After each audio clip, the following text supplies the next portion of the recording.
This episode is brought to you by LifeLock. When you visit the doctor, you probably hand over your insurance, your ID, and contact details. It's just one of the many places that has your personal info. And if any of them accidentally expose it, you could be at risk for identity theft. LifeLock monitors millions of data points a second. If you become a victim, they'll fix it, guaranteed, or your money back. Save up to 40% your first year at lifelock.com/podcast. Terms apply. This episode is brought to you by Progressive Commercial Insurance. Business owners, meet Progressive Insurance. They make it easy to get discounts on commercial auto insurance and find coverages to grow with your business. Quote in as little as 6 minutes at progressivecommercial.com. Progressive Casualty Insurance Company. Coverage provided and serviced by affiliated and third-party insurers. Discounts and coverage selections not available in all states or situations.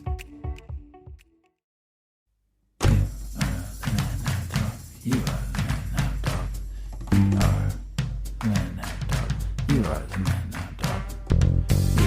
are the man now, dog. You are the man now, dog. You are the man now, dog. You are the man now, dog. You are the man now, dog.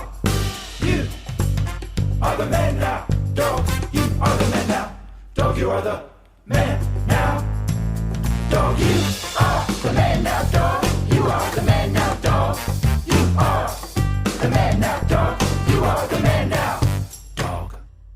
Hey, you guys, I gotta tell you, I can't play, I can't join our video game thing tonight. Oh man, my injury's back, and my doctor told me, that if I keep playing, if I keep going hard, and you guys know I love to go hard, that my thumb might be permanently damaged. So I'm just gonna have to sit out for a while. Fuck. I know. Fuck. I know. Man, I'm so sorry. I'm sorry for you, but I'm also sorry for us. I mean, the foursome is just that. It's a foursome. I know, dude. And believe me, I know the timing couldn't be worse. We got regionals coming up. I want to be there. You know I'm going to be there in spirit. But, yeah. In fact, I was going to sit. Yeah, go ahead. I'm sorry. Well, no, I was just going to ask, your doctor says that, but have you tried overcoming it with your mind? I mean, all injuries are really in your mind. So, your brain creates pain. Mm-hmm. Right. Is it just pain or is it a physical? You can still move it, right? Well, no, look at this thumb, dude. Looks like a thumb. Oh God. Put it down. Put it down. Looks fine. No, I mean, listen, guys, I want to be there for you know how much I've sacrificed for this group, I broke off my engagement. I fucking, I moved back in with my mom so I'd have more money to do this stuff. Yeah. I hope you guys aren't questioning my commitment right now. No, I mean, I think it's good to know. No. Yeah. Now we know you have a line that you don't want to cross, and that's a great boundary. I don't like for this us tone. to I know gotta that say, you have. Erin, I don't like this tone. I'm injured. Okay. Yeah, we're all injured. Can we right? ask? Right. What did you say? We're all injured? We're all injured. I mean, I have, trauma. I'm still here. My therapist said maybe you shouldn't, keep adopting dogs and then having to take them back because you have all these video game tournaments to attend. It's not fair to the dogs. And, there's a lot of things I've given up. I mean, while we're on it, it's also very distracting when we're trying to sneak in, to another corridor. We're going against another team and you hear a lot of dogs there. Yeah. You're not just adopting dogs. You're adopting dogs with very long nails on hardwood floors. I know. And it's just it's tough for us. And by the way, you are not getting your deposit back. You understand that, right? I feel it makes the floors look vintage. They're those fake floors. And so now they're scratched up and they look like real floors. Come on. I think I've upped the quality of the studio apartment that I live in. I don't think vintage just means messed up. I don't think that. I mean, agree to disagree. I hate to say it. Look, Rick, I hate to say it because of everything you've been through, everything your stepdad's been through, but have you considered opiates?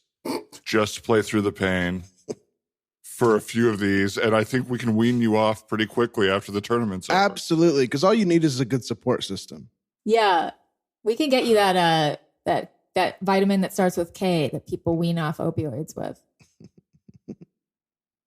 You know what? Kratom? Kratom. We'll get you some kratom. All right. Tomato, listen, you know what? tomato. Fuck it. Yeah, I'll do it. If I can trust that 4chan thread that you saw that'll teach us how to get me off of this. Absolutely. The guy on it, he's one of those rogue scientists. He's a renegade scientist. And the only reason more people don't know about him is because the deep state's trying to keep him down. But what he's done is worked on most horses, show horses. Yeah. And I think it can work on humans. Wow. It has failed. He weaned a bunch of dressage horses off of opiates. Well, they loved it. They really did not dude. want to come off. Oh yeah. That's what I've heard sad. is that it's really awesome until it's not. You I know saw what mean? this. So like, I saw this, and listen, I'm going to take the opiates. Okay, I don't want to say this as if I'm backing out. we appreciate But I it. saw what was clearly used to be a dressage horse hanging out by the kitty. It was so sad. He was offering kitty rides at Jesus. the at the park. Right. Because he couldn't get dressage work anymore. He couldn't get dressage work. He was trying to say he was a big pony, and Yeah. it was so sad. It was so sad. So if I don't end up like that, I'm in. You've got a in for a penny, great support system. in for a pound. You guys are an amazing support system. Anybody who would make the commitment to get me on opiates so that I could play through this for a video game championship, I fucking love you guys, man. Well, this team is important, and our championship is important, and I think we're all making sacrifices. Yeah. Erin, I think we should go ahead and get you some rugs or something. Just something to cover that floor. That way it's not such a distraction for the rest of us to have your crazy dogs running around. And then I can go get the Just rest of the for the- dogs back. Sure. Yeah, I guess. I mean, I've returned if you like get them 8 or 9. fixed. If I I'd what? love to see Yeah. you get rid of some dogs. Yes, Really? absolutely. Get rid of? God, I feel like we're going in such Well, different you have- directions today. How many dogs do you have right now? Well, currently 5. That's what Yes. right But now I've means. Yeah. But I've returned. But I consider. You didn't seem smarter by changing it to currently. Yes, I did. Yes, I absolutely did. Scene. Whoa, it's the Man Dog Pod. Hello, everybody. Happy New Year. Happy January 6th, the day this is coming out. We all know what that date's all about now. Yeah, baby. Oh, I forgot about that. Seth trying to play it real cool. Oh, right. I just happen to have this cake coming. We're back. It's 2023. I'm Dan Lipper with my co-host Ryan Rosenberg. How you doing, Ryan? I'm great, Dan. How are you? I'm good, thank you. Happy to be here, and happy to be here with our guests, one returning and one on their inaugural visit, Erin Whitehead. Hi, Erin. Hi. Oh my God, inaugural. Another huge word. Inaugural.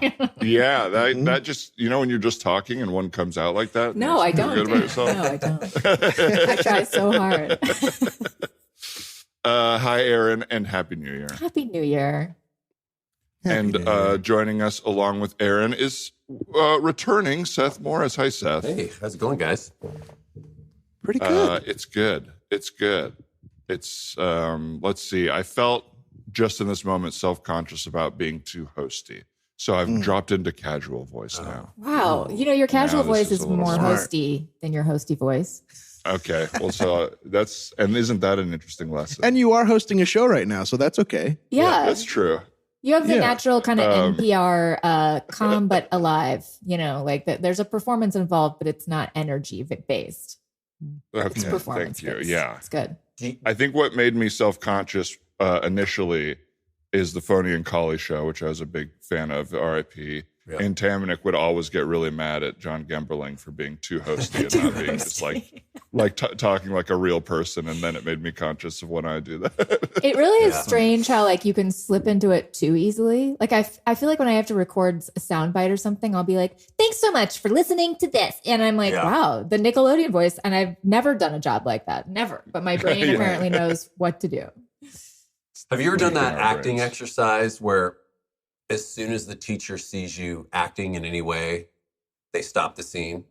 Like, Yes, I you can love be that doing game. an improv, and it's like it's so hard not to, once they say scene, whether your body shifts or something happens where you're like, okay, I'm performing now, I'm doing a thing now, or I'm talking like a real person now, or whatever it is. It's so hard not to snap into those things, you know. That's a Yeah, fun the game to play performance just mode. in life. Like if someone's in the middle of an emotional confession, to go, stop.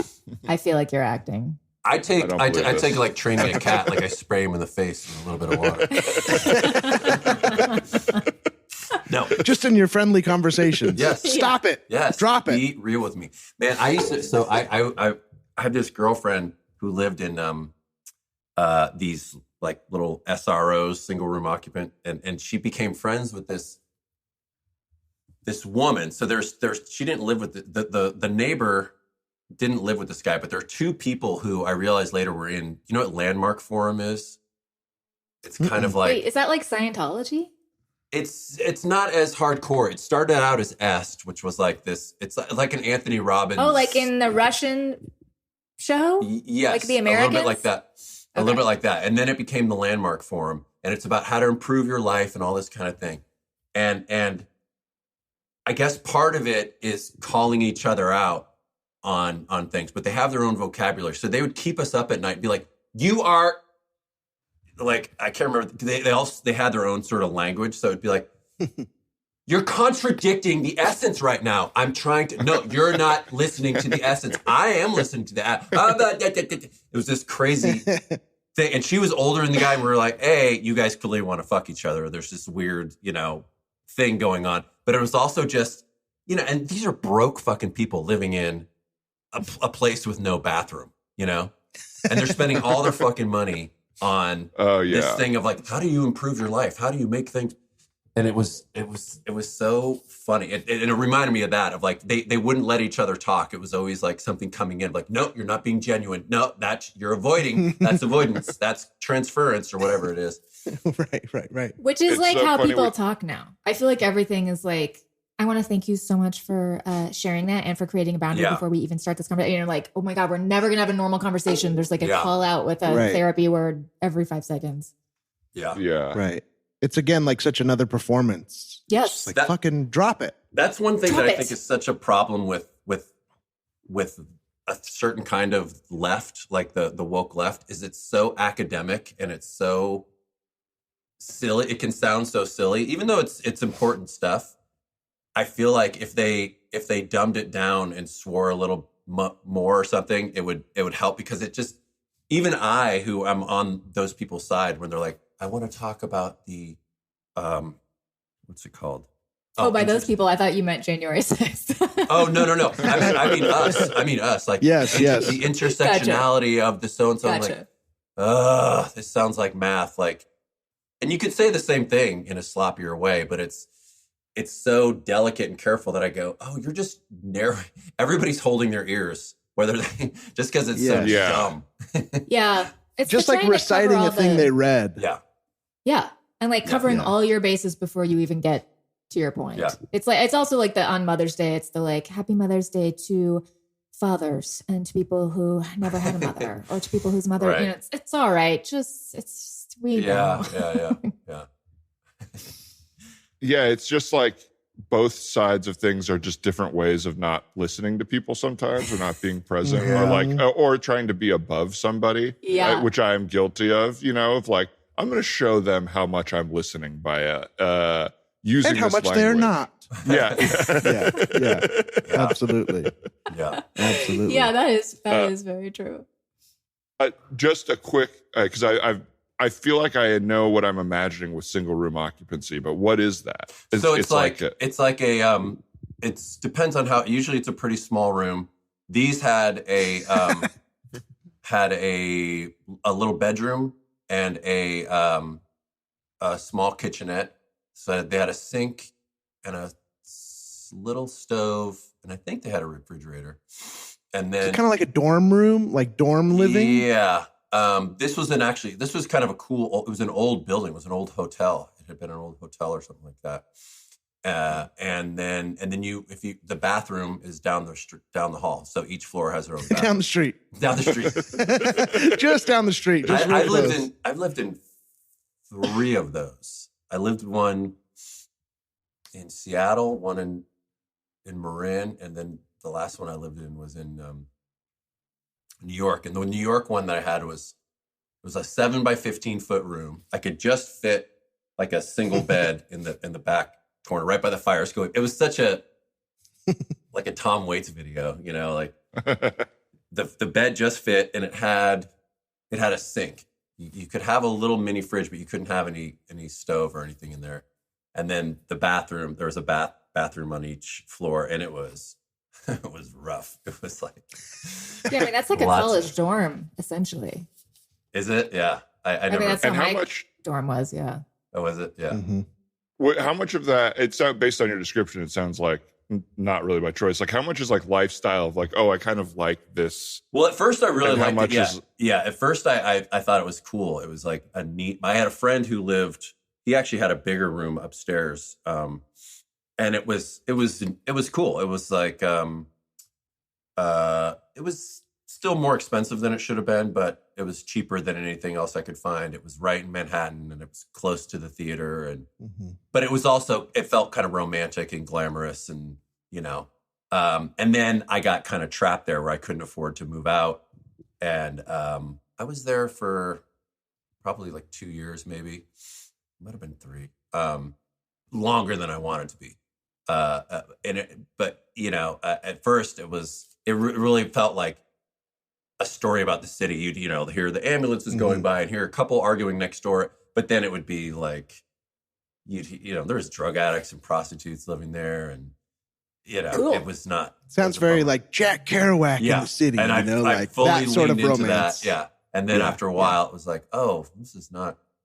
That's right. Jack Kerouac drank himself to death. Right. Didn't he die a sad way and not live that long? Right. And, he looked 80 when he was 40. Yeah. Okay. There are so many of them. I was listening to a really terrible self-help book this morning, and the woman quoted Kurt Cobain about something he said about life. And I was like, look, I love his lyrics, but this isn't the person to quote for living a long and fulfilling life. Like, I don't think we want to take Kurt's Can I ask what the book was? It's what was the book? I'm so embarrassed to say it, and I want you to know I would never read it without it being recommended, and even it being recommended, I still was like, "This is terrible." But then I had some Audible credits, and I'm trying to burn through them so I can. Same. It's called. I think it's called. It's definitely not this. So you want to be a badass or something like this, like. Oh yeah, I've read that.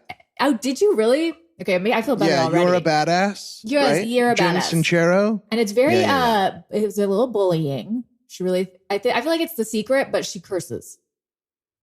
Yes. I mean, it's like the new self-help book. Yeah. Right, but it's pretty good. I liked it. Did you really? Okay, I'll keep going. I mean, by the time you get through it, it's like all self-help books are kind of the same information with like a different voice on it. Like, I read like the version, I read that book. And then I also read one that's like clearly like for men. And I think it's called like How to Unfuck Yourself or like, how to stop giving a fuck or whatever. And it's like, oh, these are the same books, but they're like written for different people to listen. You know what I mean? Unfuck Yourself is one as well. Yes. Yeah. That's his like second book being like, so you stop giving a fuck. Now you really need to unfuck. It's just like, oh, I need another book. You know what I mean?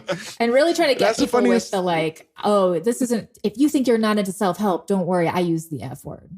So this is for everybody. Yes. Yeah. Yes. Yeah. But if you can get through the voice, there's some good info in there. Yeah, it is hard with Audible. Sometimes that's the thing that I think is destroying me. If you want a good self-help book, I will say The Way of Integrity. I feel like I said that really wrong. Integrity by Martha Beck. It's really good. It did not change my life because I didn't apply any of it, but I really liked the concepts. What's the main like thesis or whatever? Or like, so she takes, it's pretty cool the way she does it. She takes Dante's Inferno and she takes you through it from the like perspective of a person in a midlife crisis, and like the things he encounters are all things in life, and sort of like how you connect to your more like artistic, creative, authentic side to slowly start chipping away at the parts of your life that have become like automatic or not in line with what you want.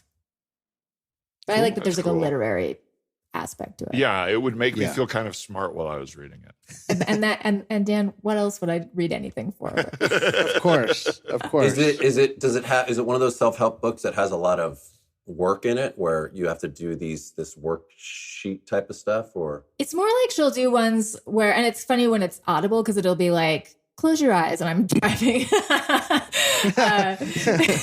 So it'll be stuff like, imagine like something that's like a big issue to you. And then of course she does the caveat of like, but if it's like a really traumatic issue that you haven't looked into, you may want to seek out the help of a professional therapist who can help you. Like, I know she's like, don't do anything that would make you kill yourself with my book in your suicide note. Like,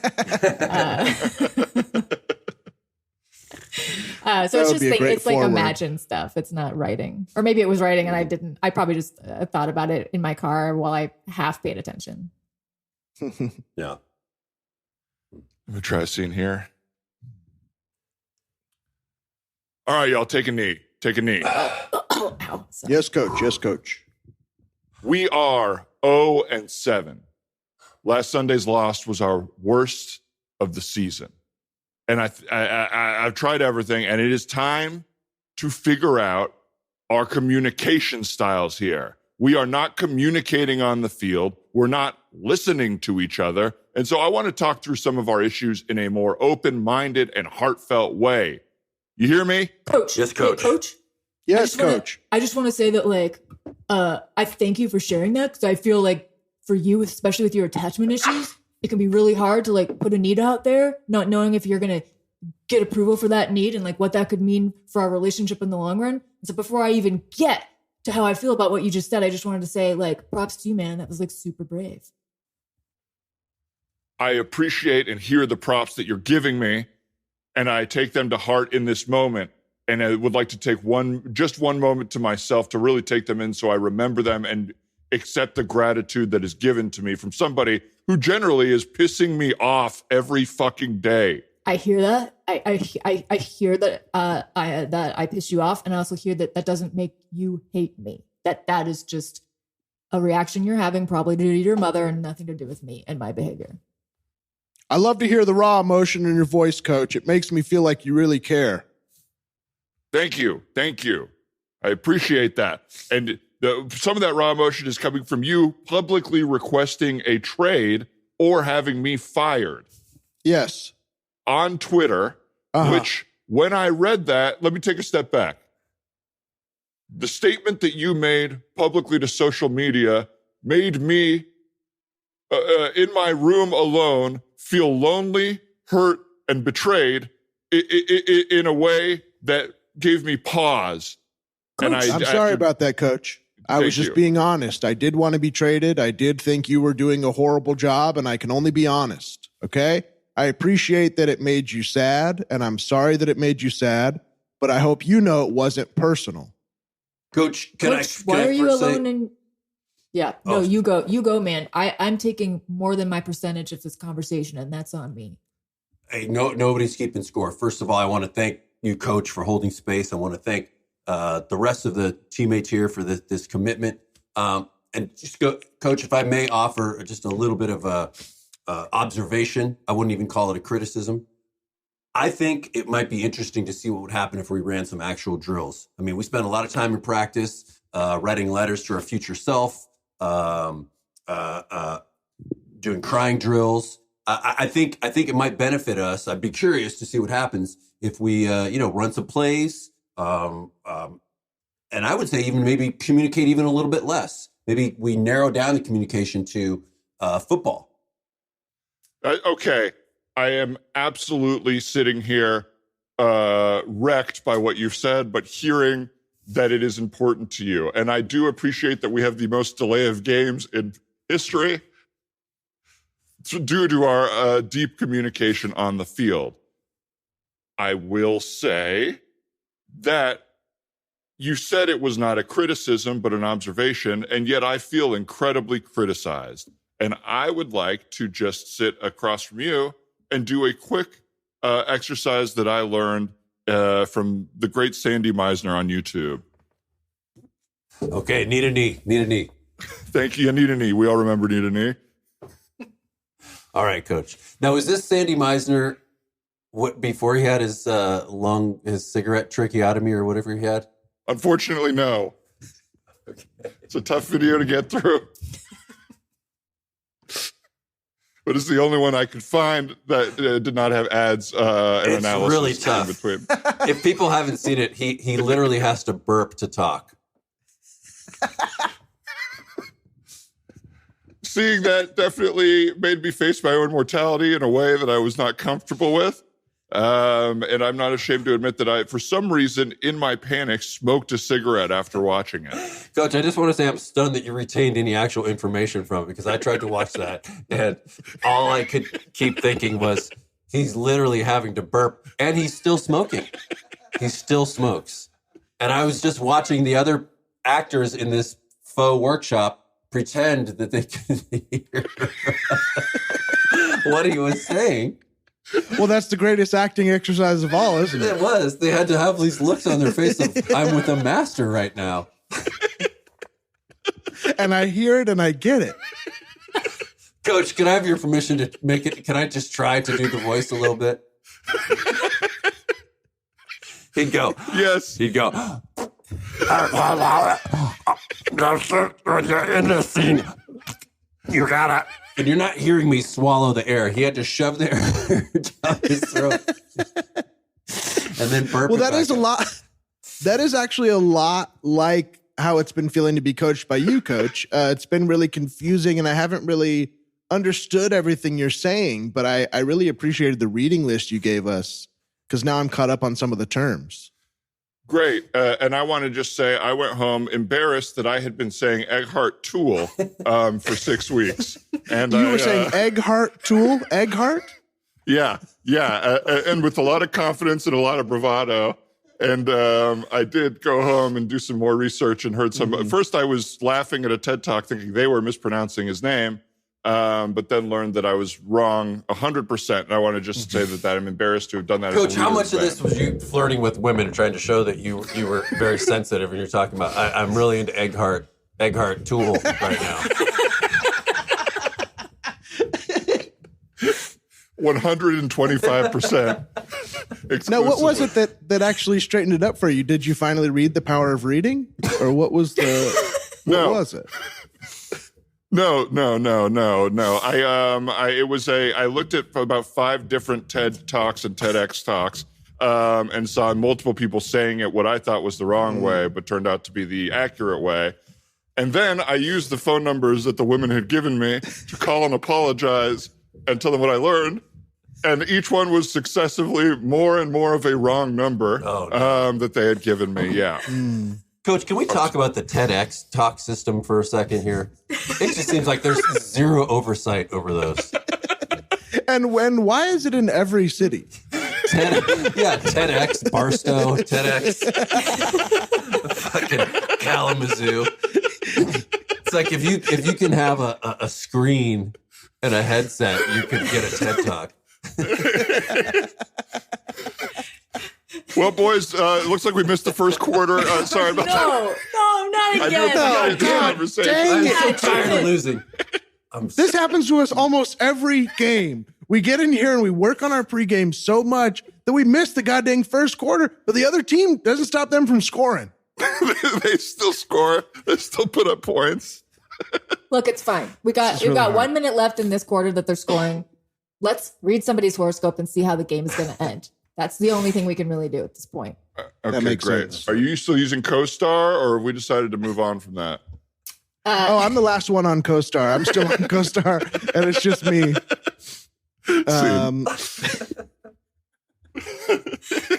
You know the Meisner thing I'm talking about, right? Yeah. Oh, I think it's like God. been used. I think those videos have been used as a clip, like in a documentary or something like that. I don't think I've seen the full video, but I couldn't get through it. No, there's a thing that's it's just like you can't. It's so disturbing. Maybe I'm being like too rude, but it seems like the brashest thing you can do. Yeah. is to know you're putting people through that and be like, I'm going to talk a lot to this big group of people. I'm raising it $20 per person, and it is still worth it. Yeah. Yeah. I saw, like, before, I think it was like kind of public that Val Kilmer had something going on with his voice. I saw him do a screening of his Mark Twain play, which he filmed. And he came out at the beginning and started talking to the mic, and it was like that. Because he had throat cancer, and due to like his religious beliefs, he refused to admit it and refused to get treatment. Oh, is he like a Christian Scientist? I think so, yeah. Like that. And I think he eventually did, like his family begged him to. Yeah. But it was like, imagine how painful Q&As are, and then add to it that there's like that kind of like, honestly, Seth, the voice you did was almost, it took me right back to, and it was like looking around being like, please don't ask questions. And some guy like came up with a script that he had written that he was like, I would love for you, Val, to read this script I wrote. And it was like, oh God. Wow. That's hard. I love that. I just watched him in the new Top Gun. Oh, sorry. Go ahead. Oh, no, please. I've been wanting to see that. What did you watch? The new Top Gun, or the newest Top Gun, and he's in it, and it's very sweet that he's like back, and he has a tough time talking, and he uses the computer a little bit, but it is kind of a sweet moment that it seems like it meant a lot to them, you know? Oh yeah. They got around it nicely, and yet they didn't have what's her name back, the like a female lead. I don't think she wanted to be in it. Did she? Is she retired? Kelly McGillis. I don't think she was asked. Yeah. Yeah. That have you seen the Tom Cruise promotion thing where he skydives out of the plane? Yes. Incredible. It's incredible. But I'll see you at the movies. I can't imagine that guy. It just seems like, and he's, I think he truly has sacrificed his life for entertainment. Like he's just, that's what he's all about. But he just seems like somebody who literally powers down when he goes home. There's a switch that he just kind of slumps over. I can't imagine him ever relaxing, you know? There's I just watched this last night. But if you just Google like Mission Impossible Fallout behind the scenes, there's like 40 minutes of just someone like cut together B-roll of BTS. That's like, they didn't put any audio in. There's no like, it's not like edited in any way. That's like, you don't imagine that the studio put it out. But you're seeing them just do the stunts, and you're seeing him do it, and you're seeing them plan it. And it is like, my favorite part is just watching him kind of chat with like the stunt people or the crew or whatever, and still have that like intensity and that passion, and be like, you killed it. You killed it today. Like this couldn't have happened without you. And it's like, you could see all of them kind of having their little like daddy issues resolved, or at least that's my projection of like, oh my God, Tom thanked me in front of everybody. Yeah. If Tom Cruise told me I had killed it, that would be maybe all I needed for the rest of my life. Absolutely. Yeah. That's a core memory. When I see Tom Cruise, like behaving like that and having as much success as he does, part of me goes like, like the Scientology thing must work at what it's trying to work at. Whether or not that's a good goal, although I will probably say, not. It's when you see a non-successful Scientologist, you go, oh God. Yes. I went to this chiropractor and somehow it came out that because he had Scientology brochures in his office. And it was like a fine chiropractor, wasn't particularly run down, but he had other Scientologists coming in and that he was working on. And it's like, I think that's how they work, is that this business recommends that business. And it just felt like such a sad little racket. And then I was doing research for something and saw him in a Scientology video. That's how it got confirmed to me. And and then I found out later that he had hit on my friend. She was a patient of his, and he had hit on her. But it was just like, oh, these are all the non-Tom Cruise people. You know what I mean? Yeah. It's the best chiropractor in Los Angeles. Yeah. Well, in this little strip mall in Los Angeles. I was thinking about that with Anthony Robbins, like those Anthony Robbins seminar talk things, There's times in my life where I had thought about doing that. And for some reason I was just thinking about, I guess they made a documentary about him.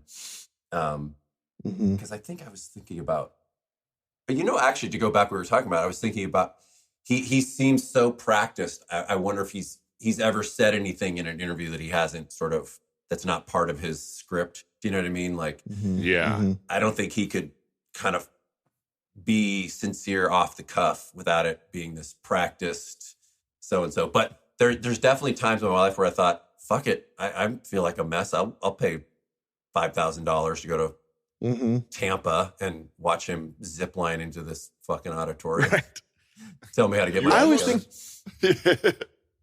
with him, it's like, I don't know if your thing is going to work for the rest of us because we don't all have like a size 12 head and intimidate everybody. Yeah. like I don't think that acting like you works for the rest of us. You know what I mean? Yeah. Like, it's not, if some little nerdy guy acts like you, they're just going to get pushed around. Like, you get treated really well because you're super physically intimidating and already rich. Yeah. What is a size 12 head? I just don't know. As someone who doesn't buy hats. Massive. Massive. I'm just guessing it's that big, but his head is so He's huge. Isn't he like 6'6" or something? And he has kind of a giant voice. Right. And his hands are gigantic. Like he almost seems like he has, I don't know, he's like an animal. He's huge. I remember reading the intro of his first book, and he was talking about, when he talks about his low point and why he got his life together. And it's like, I was 23. I didn't have my life together. I was doing dishes in the bathtub. And I was just sort of like, so what? Like, that's a low point? That's just kind of what you're supposed to be doing at 23. The low points. And, I had to eat burritos. Sounds great. I was listening to some, I think it was Casey Wilson was doing a reading from her book. And she was just talking about like, God, remember when we used to all like, and she was listing details that were exactly my life now, but talking about how it was okay because they were so poor and young. And I was like, oh, I love you, but I don't think I'm going to be able to read the rest of this book. Yeah. Hang on a second. Yeah, sometimes you read stuff like that and you're like, oh, there is just like this person is not a little bit different from me. Right. There is just a whole different mindset of being on this earth. Yeah. That's, I guess, what I'm trying to learn is how to be totally different. Right. Yeah. Yeah. I was thinking. This is a little. Oh, go ahead. Oh, go ahead, Seth. I was going to say, I always think it's funny when you see The Rock or something talking about, inspiring, trying to inspire people. It's like, you kind of just have to be The Rock, Right. He's just a very unique, spectacular person who is way more driven. And a lot of that stuff can't be taught. I mean, maybe you can apply some of that type of thinking, but, like a Tom Cruise, I think even without Scientology, he'd probably be pretty extraordinary, Right. He's got that. He's right. just driven. He just would have been like, or I'll talk about this when we were watching this stuff, but like he just would have been like a Wall Street guy or a serial killer. Like we got him exactly where he needed to be for our society to not be ruined. That's probably true. I know somebody who met him or has met him a couple times. He goes, the thing with Tom Cruise is he's a dork. Like he's kind of a nerd, he's kind of like he's not. I mean, that makes sense with his Oprah. His Oprah appearance was very dorky. Right. Yeah. The jumping up and down on the couch. Yeah. Yeah. I don't know. I still loved it. There's certain stuff that only looks good like on camera. Like if you were up close to it, you'd be like, what the? Yeah. Why are your feet on the couch? Yeah. Why are you yelling in this room at all? You know, it's like, you're not acting like anybody I've ever been around. Oprah had that couch burned after that appearance. Like she was like nice about it. She embraced his love and then he left and she was like, get that fucking thing out of here. Or she was smart. She's like, put it in storage. We're going to sell it for $500,000. The Tom Cruise jumping couch. Yeah. Somebody would buy that for sure. Absolutely. Yeah. Oprah just has a giant auction at the end of her career. Oh my God. That would totally, yeah. And in my last great financial move. Yeah. A garage sale.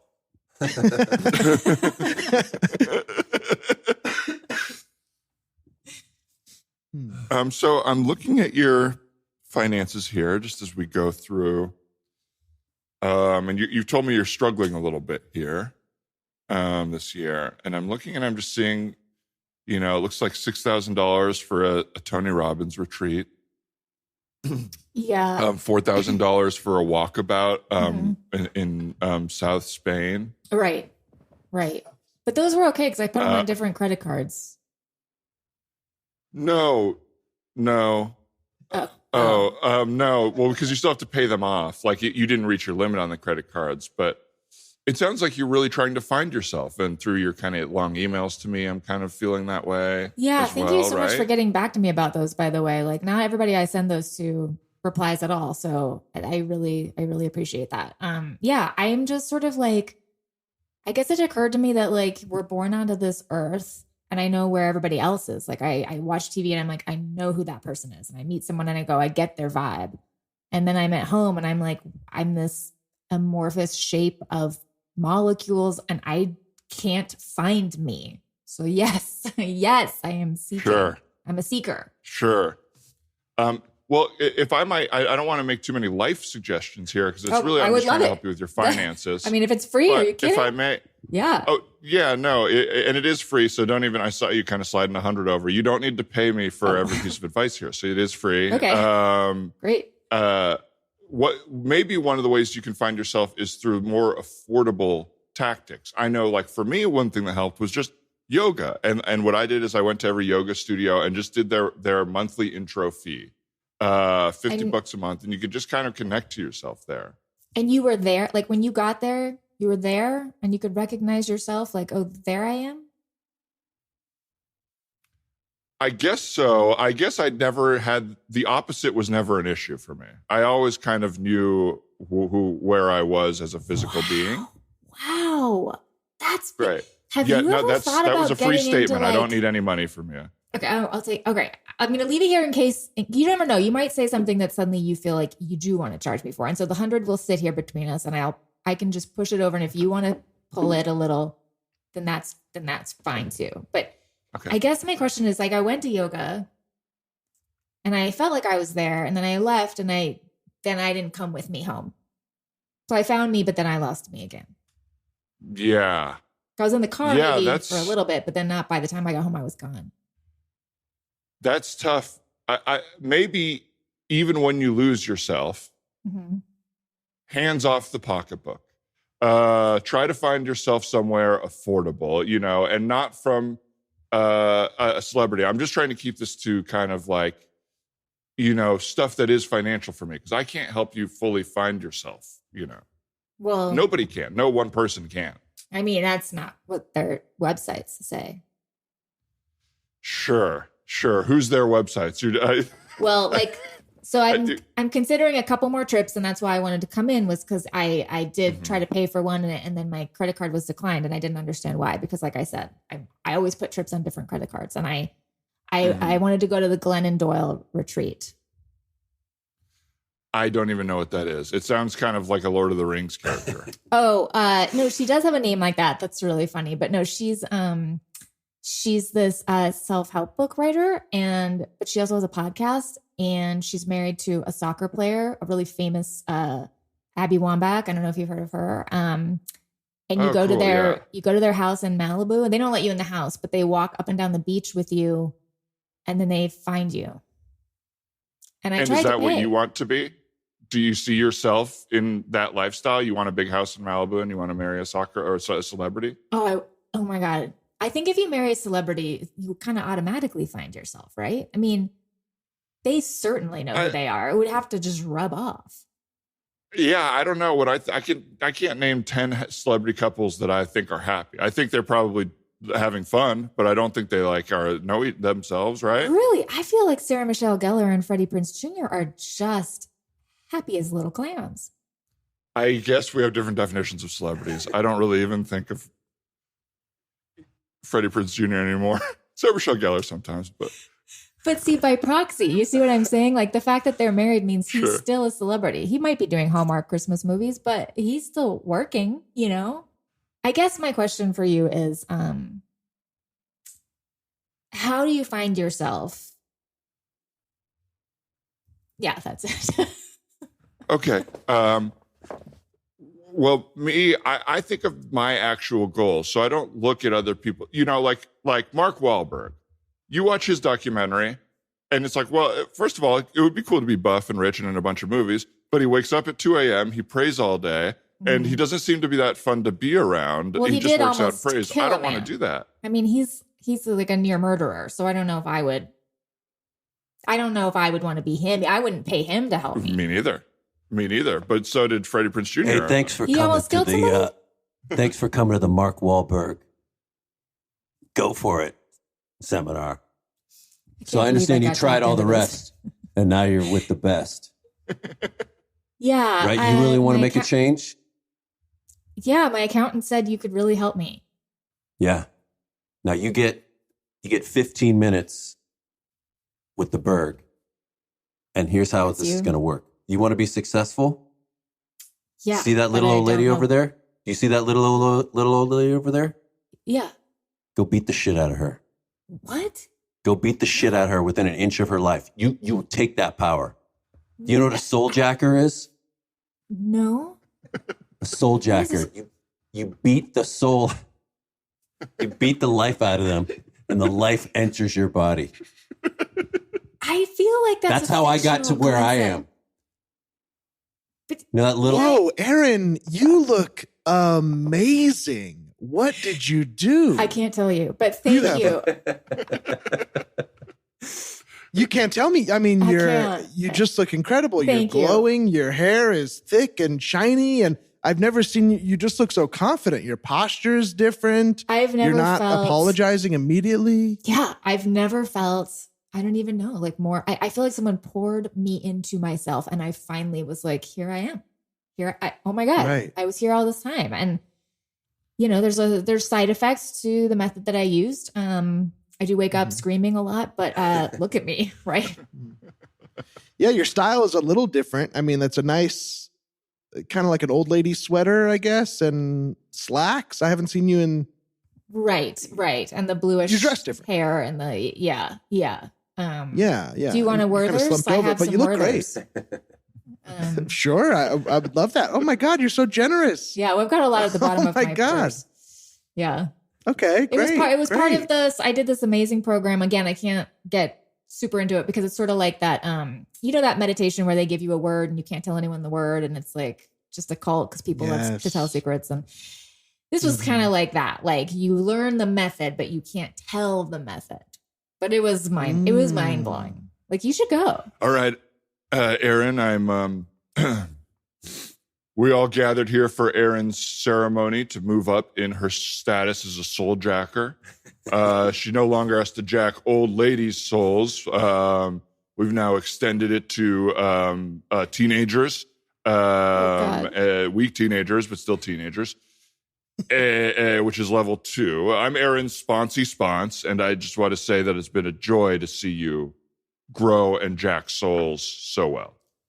Thank you. Yeah. Thank you. I mean, and I will say, like, I'm sorry if this is off the program, but I'm just wondering, like, how many more do I need to jack before we're kind of just at where I need to be? Like, a lot more, or just one more, or just maybe?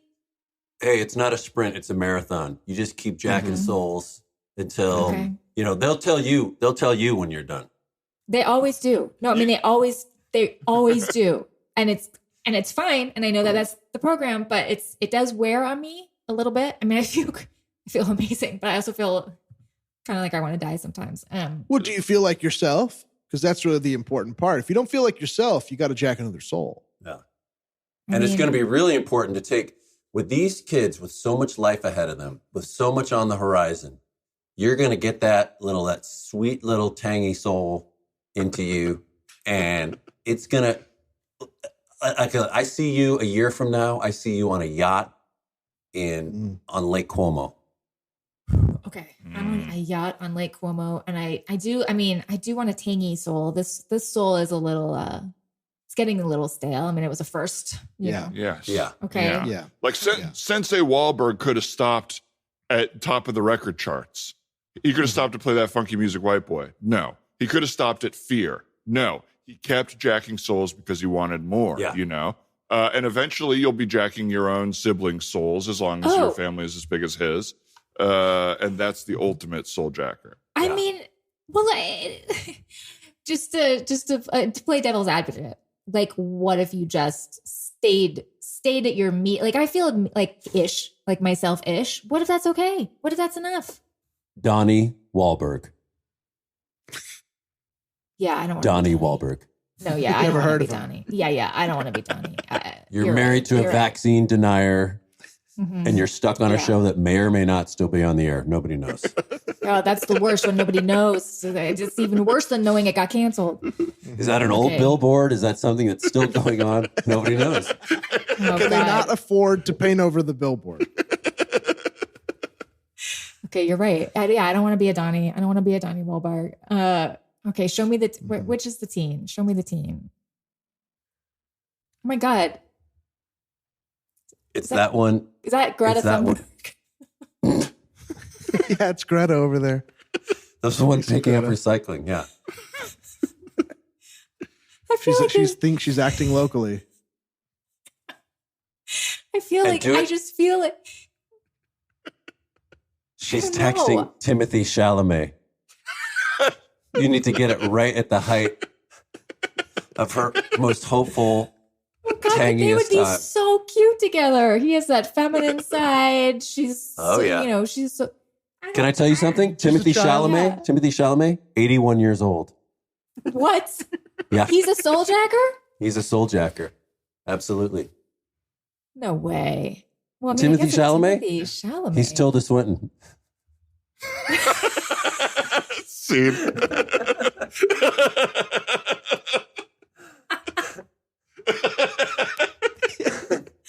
Oh my God. Oh man. He's Tilda Swinton. I saw some of that Mark Wahlberg documentary. Ugh, God. Yeah, I didn't watch any of it. It's basically a commercial he made about himself. Yeah. I bet HBO hasn't taken that down yet. No. Cancel all their other shows, but they'll keep that. Those are my favorite, is like the documentaries where the person in it is like the executive producer that you see. Like Stutz. This is fun. Oh, is that? I haven't seen that yet. Stutz I'm kind of curious about that. Yeah, it's entertaining, but it's like, he's a little insufferable. The Stutz, therapist or Jonah? What's his name? The other guy. Jonah. Yeah. I kind of liked Stutz in the sense of like, it felt like he was being his true self. I guess he was. Which he wasn't making can be great... insufferable. Yeah. Yeah. Yeah. Like it is kind of a crazy idea. Yeah. The fact that it took years. The fact that it took years, I was just like, this is. I think I'll watch it, but do you get sort of like free therapy in it? Is it like you see how a therapist works, kind of a thing, and he shares some of his tools. Yeah, a little bit. I mean, you could try the tools. I would say it becomes much more about Jonah. I keep forgetting what's his last name. Hill. Jonah Hill. Because it's something that's kind of like that. Have you seen? I think it's on Showtime. It might just be called Couples Therapy, and it's such a great show. God, I love that show. I'm obsessed with it. It's couples that are having couples therapy. They get, I think, like 8 weeks of free couples therapy with this woman who's fantastic. She's not Estelle Perel, but seems like she's in that sort of world. Mm-hmm. And yeah, I heard her. I feel on like the I learned and so much. Yeah, like you see the dynamics between these people and just people in general, and it just makes so much sense, That's what I love about it. It's like none of her stuff is like highfalutin. Right. It's like, did you hear what that person said? Yeah. You're ignoring them. Yeah. Like I love that it shows that therapy is just like the most regular thing in the world. Yeah. It's just like someone being honest with you. Yeah. Rather than like any sort of trick, And how in relationships, it's like of course you're going to, recreate things or play out some earlier trauma in your romantic or your primary relationship. It just makes so much sense, It doesn't. Right. Yeah, it doesn't feel. Have any of you guys gone to couples therapy with someone who wasn't a romantic partner? Like I've heard several times about like friends going for a reason, or like people who work creatively going. And I find it like it made me basically want to go with everyone I know, except it's like, it's also terrifying. Like you're like, or do I? But it's really scary. But it feels like we almost all should be. As coworkers, I couldn't see it with a friend. Yeah. I mean, maybe I think a lot of the friends we know are coworkers, you know, like they're co-creators. Yeah. So it's sort of a both. Yeah. Mm-hmm. Yeah. I know people made so much fun of Metallica for that documentary, but I love that documentary and I think it's kind of amazing that they, not only that they did that, but they let it be filmed, you know, that Some Kind of Monster where they, you know, have this. I haven't seen it. It's really cool. I mean, and there's parts of it that are ridiculous, but especially when you think about this massive metal band doing therapy. I feel like it's like Howard Stern talking about therapy and TM. These are all the meatheads that listen to his show that go, oh, okay, well, that's not a terrible idea. Yeah. I love that stuff because it's like for the audience that actually needs it the most. Yeah. You know what I mean? It's like, of course, NPR people know about therapy already. Right. You know what I mean? Like, but it's so nice to hear it for like, to get a Stern fan into therapy is like true work. Oh, yeah. Yeah. Yeah. There is, I just remembered this. Maybe I've talked about this on air before, but in Esther Perel's podcast where she does couples therapy, there's this one where like you're listening to it and it's like a hardworking woman. I think she's like a surgeon or a doctor or maybe a lawyer, but and then her husband who is like kind of meek and there's like no sexual chemistry anymore. She doesn't find him attractive, and he's having trouble getting it up. And so in the episode, they like work on that. And they connect to like touch, and she's like, just like, you know, like graze your fingers on his arms or whatever. Like, how's it feeling? What's it? And he's like getting excited, and they're like actually like feeling like closer to each other. And it ends, and you're like, whoa, wow, it's like so hopeful. And she ends it with being like, I checked in to see if she felt attracted to him after doing all that, and she still didn't. And it was like, oh no, you feel so heartbroken for the guy because he's just so like quiet and like unconfident. Was that the one where he like speaks French and she's really attracted to him when he speaks French, but not when he speaks English? Oh, I don't think so, but maybe. That's funny. I don't remember that. That was really funny to me because like she's putting it on him like it's totally his thing. It's like, he's only sexy when he speaks French. It's like, maybe you only can live in a fantasy. You know what I mean? It's like, you totally have this willing, awesome partner in front of you who speaks multiple languages, but you think he's a loser when he acts normal. It's just very funny. Right. I just read a great book called Come As You Are about female sexuality, and I feel like everybody should read it. It's so good. It's so much about that, about like communicating about every part, which at first you think like, I feel like I came up in an age where like you watch movies and good sex meant you never talk. Like you just know what the other person wants and is thinking. And like good chemistry just means like you do it, no talking. And if you're good at it, that's good chemistry. And this is so much about like full conversations that you start to go like, this is kind of hot. To have to talk about it is like very vulnerable. It's a whole, it's a very different kind of hot than I feel like I was learned from movies. Yeah, I was thinking about that. I have a 4-year-old son, and I was thinking about how do I make sure he's not an asshole guy, you know? And and I had that the conversation I was having in my head for when he's older is like, you know, the shitty part is you're just gonna have to talk about it all the time. You're just gonna have to talk and talk and talk and talk with relationships and stuff. And something I'm terrible at, and grew up in an era where, like you said, it was like I totally thought it was, oh, you're either on the same wavelength or you're not, in all these different, not even just sexually, but just romantically and communicate. You're supposed to know, and it's as simple and as hard as you just have to talk and talk and talk. You know? Yeah. Why is it so humiliating for me to say anything about what I want? The fucking worst. In any context. Any context. I would say even outside of sexuality, worse. Like for me to be like, I need this from you, or I want this from you. I'm like, best to just end the relationship because they would hate me if I said this anyway. Right. I might just throw myself down these stairs and then they'll have to feel sorry for me. Then I'll have free sympathy. Then people want to talk to me. I won't even have to talk to them. Yeah. Yeah. I hope your son is just like a meathead, like Bill Murray's kids in Rushmore. You just like are constantly fighting the uphill battle. Yeah. That father-son relationship is one of the best. Yeah. I don't really wish that for you, Seth. Don't worry. No, thanks. Hey, I had a really nice time tonight, and this is kind of hard for me, but I wanted to talk to you about something that we did on the last date. Before we go back to your place. Yeah. If you don't mind, it just sort of, I know it's weird to like bring things up and talk too much at the beginning of a relationship, but is it okay if I just sort of voice something? No, this is refreshing. Please. Okay. So we were doing this thing and I liked it. I mean, I think, but I just wasn't right. Which thing? Because I don't know if I have the words for it. It was a fun night. It was a really fun night. I just wasn't totally sure what we were doing. You had taken off your pants, and you had this. I don't know what it was, like maybe a large clitoris or like a skin tag or something. And you put it, near my canyon. And then which seemed like it slipped in and then out and then in and then out and then in and then out for a while. And I just wondered if had that ever happened to you before? Is that just something we figured out or did, or I'm not trying to be evasive or anything. Yeah. But I gotta say,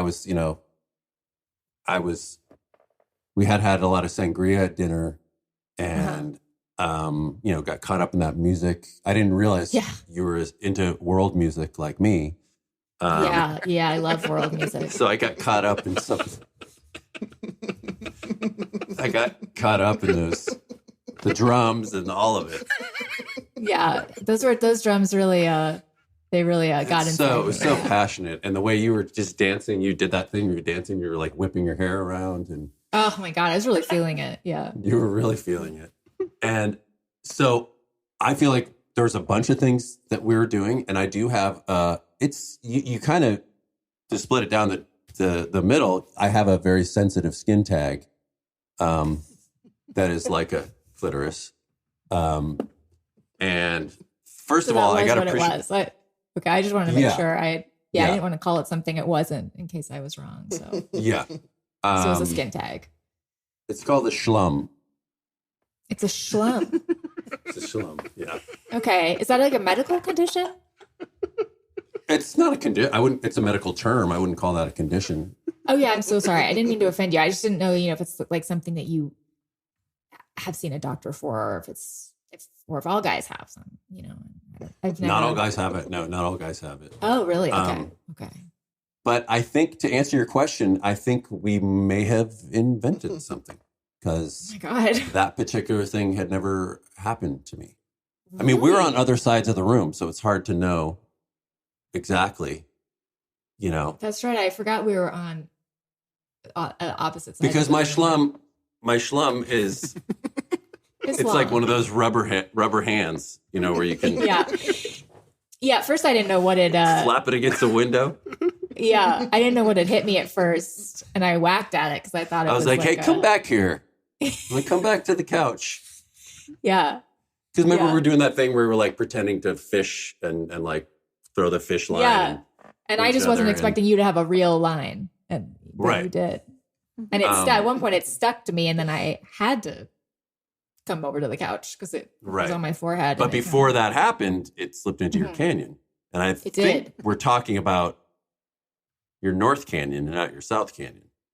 Oh, it was definitely my North Canyon. I mean, this was the third date, Yeah. Yeah.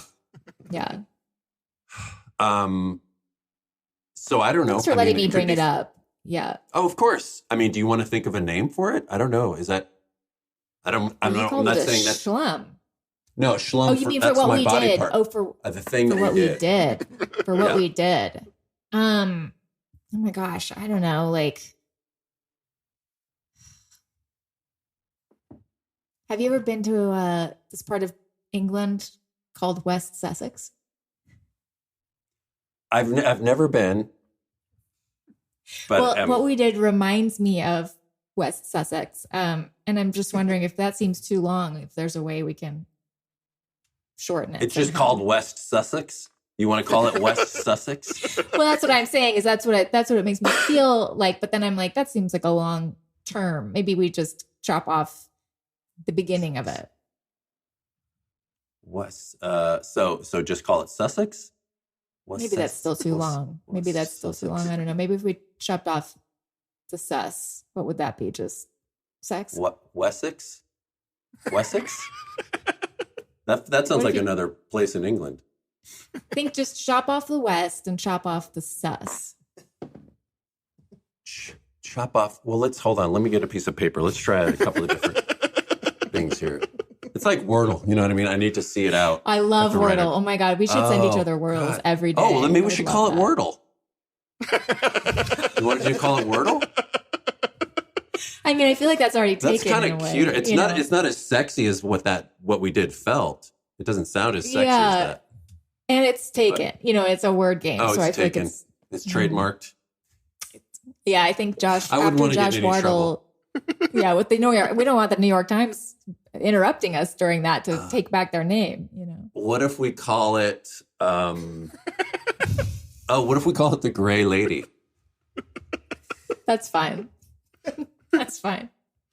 Hi. I was perusing through the adult section here, and I'm just looking for the Gray Lady stuff. Do you have any Gray Lady stuff? Sorry. Yeah. What were you? Sorry, I was just.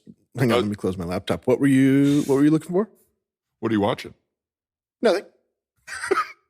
You don't have to be embarrassed. It's an adult shop. All right. Hey, Leo, can I talk to you? Leo, excuse me, sir, just for a second. Leo, what the fuck is going on here, man? What's up, Tommy? What's going on? You watching cooking shows on your laptop? I mean, we're selling fucking porn here, man. I know, but I got to balance out my life somehow. Okay, but when you're on the clock, and I'm paying you, okay? We need to... All right. Do you want me to watch porn? Yeah, I want you to watch porn, okay? You know what, actually, never mind. I'm actually just going to go home and cook something. I think that I just got the urge to make a nice meal. No, buddy. We got a huge Gray Lady section. It's awesome. It's hot. It's weird. You're going to want to see this stuff. I lost it. I just got this urge to make like an intricate little meal. I think you lost it. You just run down to the porn store when you got a hard on? Yeah. That's the kind of window we're dealing with here? Yeah. You're the one that still runs a porn store when the internet exists. Sir, can I recommend I'm the type of guy keeping you in business. I know. But we got the real bespoke stuff here. Yeah. It's not just you're searching around online. This stuff is made in town. Okay, good. All right, good. You're going to recognize. So it's local porn. You're going to recognize so many. This is local. You don't want. It's going to be like watching Sunset Boulevard and you live in LA. Like, oh wow, that's great. I know that intersection. If you're on Pornhub, you might as well be eating at McDonald's. You know what I mean? Totally. We don't offer that kind of bullshit here. I would love that. This is more Tommy's number 5. Great. Yeah. Well, yeah. I'd love to see something local. I don't know if there's something you could recommend. Yeah, absolutely. Tommy, do you want to go on the walk with us, or do you want me to take this? No, you take it. I got so much to do. Of course. Well, over here is the Gray Lady section. It's fantastic. Right. I don't know if it sounds like you know what Gray Lady is. Oh shit, that's my shop teacher. Schlums and is it? I thought, yeah. Your shop teacher has your schlum. That's very exciting to know. Yeah, I'm in a community college wood shop class. Good for you. What are you building? Relationships, hopefully. That's mostly what I'm in there for. Interesting. Okay. Just meet people, That's cool. Well, yeah, that's great. Yeah, this one is called Building It Inch by Inch. It's a Gray Lady one. It's pretty good. We also have several other Gray Lady ones here. This one was shot at the local car dealership. No, I don't spend a lot of time there. Do you have any shot at the Jamba? I go into Jamba every day because I'm trying to be healthy. So I do a Jamba breakfast. Oh yeah, juicing it up. Yeah, we got that. Juicing it up is what it's called, or you're just saying that's what I do? No, that's what it's called. It's called Juicing It Up. It takes place in the back of a Jamba. They shoot after hours, of course. But yeah, it's plenty of smoothies, plenty of fruits, and Grey Lady. This is okay. awesome. This time we're gonna get this shot right. Okay, last time we tried to do it during hours, and the blenders drowned out every sound. Okay, so now we're after hours. I don't want any guff from anybody. Okay. Okay, I'm sorry, but I pounded like 4 shots of wheatgrass, and it's really doing a number on my tum tum. You know what? We've talked about this. You're welcome to have the wheatgrass when we're off the clock, but when we come to shoot a porn in the back after hours, you gotta think about what we're here to do. You're right. I'm sorry. I got excited about every time I see wheatgrass, I think, oh, maybe this is the thing that's gonna, the health thing that's gonna turn me around. Every time. I mean, listen to yourself. All right, folks, let's lock it up. Okay. Here we go. We're about to shoot Juicing It Up. Take 4. Here we are. All right, we're clean on the audio. I'm not hearing any blenders. We're clean over here. Sorry, I know you guys are just about to close. Can I get a large gummy bear? God damn it! So who didn't lock the door? You guys are supposed to lock the door. I can't do everything. If we lock the door before closing time and someone reviews us and comments that, we all get fired or demerits and then fired. I understand, but now we're after hours. Somebody should have locked the guy. Just make her the smoothie. Just make her what she wants. What did you smoothie? Roll camera. What did you want, sir? Roll. I'll still have one ear on the sound, sir. All right, we're rolling camera. We're starting smoothie, and let's go action. Okay, we all work here. That's part of the fun of these videos. So I have to go. Let me go get some blueberries from the back. Yeah. I'll get the bananas. You guys want frozen or raw or unfrozen? Unfrozen for sure. All right. I want soft bananas. Oh, yeah. Watch the slum! Watch the slum!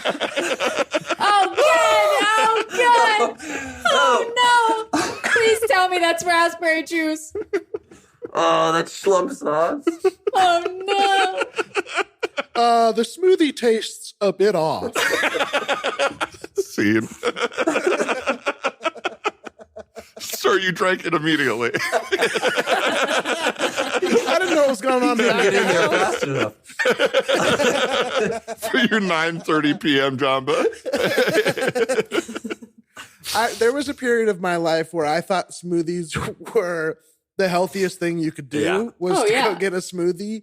And I would go to this place in my town called Juices Etc. And I would get a large sugar smoothie and a cheese quesadilla. And I thought I was being healthy because it was on a wheat tortilla. And it's like, I'm sitting here just eating sugar and cheese and thinking like I'm doing a good thing. It's like, you might as well have just gone to McDonald's and not gotten a soda. You'd be fine. But they really sold us on the smoothies thing. They really did. Especially Jamba Juice. It's like, it's so sweet. It's so sugary. Don't they put sherbet or something in? Oh, yeah. Last time I was there, I was looking at the menu. They're like, it's got bananas, raspberries, and 8 other things that aren't fruit that are just like pudding, ice cream, coconut milk, you know, whatever. But you can add an immunity boost and just balance it out, you know. That's what I thought. Yeah. That's what I thought. Yeah. I did that with trail mix, and the trail mix had M&Ms in it. Yeah. And I would like eat it because I was broke college student. Like, oh, this is what I'll have. And then, 2 hours later, be so wired and buzzed. It took me a while to realize, I'm pounding peanut M&Ms within all this other stuff, Yeah. And even like the peanuts and trail mix, I guess, are just not that good for you really? as far as nuts go. I think peanuts aren't that as good for you as we would like them to be. I think peanuts are like the least healthy nut is what I've heard. Because they're really they're like high calories for the size. Trail mix is great because it's high calories for the trail. Right. But if you're just eating a case of it at your house, it's like, again, that's 20,000 calories no mater what it's made of. Yeah, that's true. I still haven't figured out how to grocery shop. Like, I'm in the new year, like, all right, making myself food, eating healthy, going Mediterranean style. And I come home and it's like, I got a bag of trail mix, some salmon that I bought nothing to put on or eat with, and then like sandwich ingredients. I just can't nail it. I just need someone to like email me what my grocery list should be and all the recipes. Yeah. Right. Yeah. I feel like I just get more and more like the pandemic ruined me when it's like there was a time when we were all like ordering weird stuff online, or I was anyway. I'd be like, I got to buy 5 bags of oats in case there's no more food. And in like those first 2 weeks. And I got so used to eating like the most plain, gross, mushy little meals. And I feel like it was so easy that I haven't changed since then. Now I'm just like, gotta microwave my mushy vegetables and chicken 2 times a day. Yeah. That was really healthy for me though. Like I was like, oh great, I'm not leaving my house and I'm eating like 1 or 2 small meals a day. Yeah. Now I'm like, oh, the pandemic was too hard. I need to order Postmates 4 times a day to even feel happy. Yeah. like it's really not been good. Wow. Yeah. What do you order from Postmates? Whatever I want. Whatever I freaking want. No, what do I like? I mean, Chipotle sometimes. There's a Buffalo Wild Wings not that far from my house, and I do that more than I would like to admit. Great. But I did. Yeah. Ryan and I had the funniest little day on the New Year's Day where we went to see Avatar, and beforehand we were like, okay, you guys were like, let's go to Cheesecake Factory. And it was like, great, this will be fun. Hour wait at 4 p.m. at the Cheesecake Factory. And so it was like, all right, well, we'll go to the Foxy's, this place across the street. Closed. We really, or maybe I did, just wanted Cheesecake Factory style, chain restaurant meal. Yeah. And so we're like, great, we'll go to the Outback Steakhouse. If you haven't figured it out yet, we're near the Americana in Glendale. Yeah, I knew exactly where you were. Yeah. We walk there. That place is gone forever. The Outback in Glendale closed forever. Oh my God, I have very good memories at that Outback. That's very sad. Do you? I'd never been. This would have been the first, unfortunately. The first guy I dated in LA was only comfortable in 2 restaurants. He was from Texas, and we would go to Olive Garden and Outback. And I had never been to either, but I was like, at first I was very snotty about it because I don't know, my family just didn't really do big chains. But then when I went, I was like, my God, these places are amazing. This guy's a genius. You know exactly what you're getting every time you come in. It's the same all the time. Oh my God, the bread at both of those places. Amazing. That's the sell. I was going to say. That's the sell. Absolutely. How was Avatar? I loved it. Did you really? I did too. I had a fucking blast. I was watching it being like, this is the cinematic experience has changed forever. Really? Those are the types of thoughts I was having. Okay. Yeah. 3D? 3D Dolby, but not IMAX. Oh. I don't know how much that changes things. With the recliners, which I think was important because it is a long. must. Yeah. Yeah. Yeah. Very long. Really, the big event of the movie was right before it started. People were like hooting and hollering. And those, they cheer for Nicole Kidman's intro. And then like the movie's about to start and a guy yells out and someone else goes like, yeah, Pandora. And it's like kind of like a build of yells. And then there's a slight pause and somebody in front of us just goes, He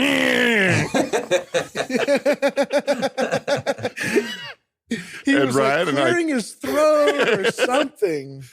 It was like we could not figure out the intent of it. And I thought the whole theater should have been laughing for as long as we were. We laughed into the opening of the movie, like church laugh. It was. Oh, that's great. I don't know if he was trying to join in and that's just the noise that came out, or if he was making fun of people, or if he was just the guy from Texas Chainsaw Massacre. To me, it felt like my dad who doesn't know that you don't blow your nose full volume in the middle of a restaurant. Like you may have to take care of it, but other people are here, Yeah. But God, it was funny. That's really funny. It was. I almost could have walked out of the movie and been satisfied. That was enough. It was like that good. It was so funny.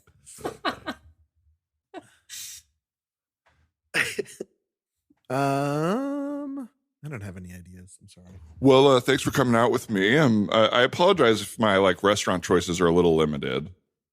No, are you kidding? I mean, I'm up for anything. I like to say I'm easy. Oh, great. I love that. I think I am too, but there's certain things where it's just like, I'm new to the big city and I just like a little bit of comfort. And, yeah. No, but fuck. What's wrong? Fuck. They're closed. Wait, we're at a Taco Bell. They're fucking, what happened? Well, I mean, Taco Bell closes? I don't think I realized you wanted to eat at fast food. Well, it's only fast if you go through the drive-thru. If you go in, you can sit and it's called dine in. It's still like a restaurant experience. I guess that's true. It looks like this one's closed. It looks like this location closed down. So, there's a really great place across the street. It's like Mediterranean. Sorry, I'm just going to need a minute. Oh, okay. Sorry, I just had no idea this place closed, and it's kind of been like a big part of my life. I don't know if we should sit on the curb here. It's like a really trafficy. Well, I don't know where to sit right now. I'm just kind of processing some stuff. I'm sorry about my reaction. Road, asshole! My restaurant closed! I'm just wondering if I'm not usually like this. Okay, well, let's just there's a bus station right there. We could sit on that bench. Can I get you just 6 feet over to this bench? Can we do that? Sure, yeah, okay. Sorry. Thank you for being so understanding and really so you are easy. Thank you. Well, I'm glad it's you're weirder not. when you say it for some reason, but yeah, let's, here we go. Okay. Can you, don't lean too heavily, but I feel like you can use your legs right now. Ouch. Okay, really. If you could just I've just lost kind of all control. I'm getting here. that. I'm getting, ow, my neck. Sorry. Oh my God. I'm so sorry. Okay, we made it. We're here. Okay. I'm so sorry. It's okay. I don't know if it's the grief or what. I will say if you had been working legs and core a little more, the neck wouldn't have hurt as much. I think you were holding too much with your neck. Wow. I just wanted I mean, you are a even. personal trainer, so I will take that advice for what it's worth. I appreciate that. Thank you. I'm sorry. I'm sorry, but you said it's the grief. Are you grieving somebody right now? Hey, you guys. Excuse me. Sorry. Yeah. No, what the come fuck over. happened to this Taco Bell right here? It looks I like am this as lost location as you. is closing down. It just there's nothing. God. Yeah. Fucking damn it. Fucking sucks, right? Dude, that was fucking this like a really so good hard. location or something? Like what was? It's just close. It was on the way. It was in between my house and the grocery store. So after I got groceries, I could always pop in for a bite. Yeah. Oh, yeah. They still have cinnamon Crispus here.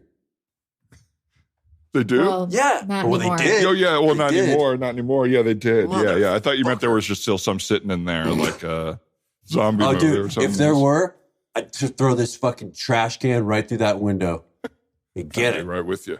I mean, I guess we don't know that there aren't. Like, we don't know what's in the back, right? You're right. We should smash that window and get in there. No. I just meant like, who knows when a Taco Bell closes down, do they really take all the old? Oh my God! Look, don't go in there after him. This is a stranger on the street. You're having an emotional reaction. He's crazy. We don't need to. Hey, check it out! I found a sour cream gun. Open your mouth. Fuck yeah. Oh, this is awesome. Oh, sorry. Ladies first, of course. No, I'm really fine. I don't want the sour cream gun. Wow. You are easy. Oh, yeah. Oh, my God. It's satisfying a craving, but it's just nothing without beef mush. I just need beef mush with it. It's there, but it's just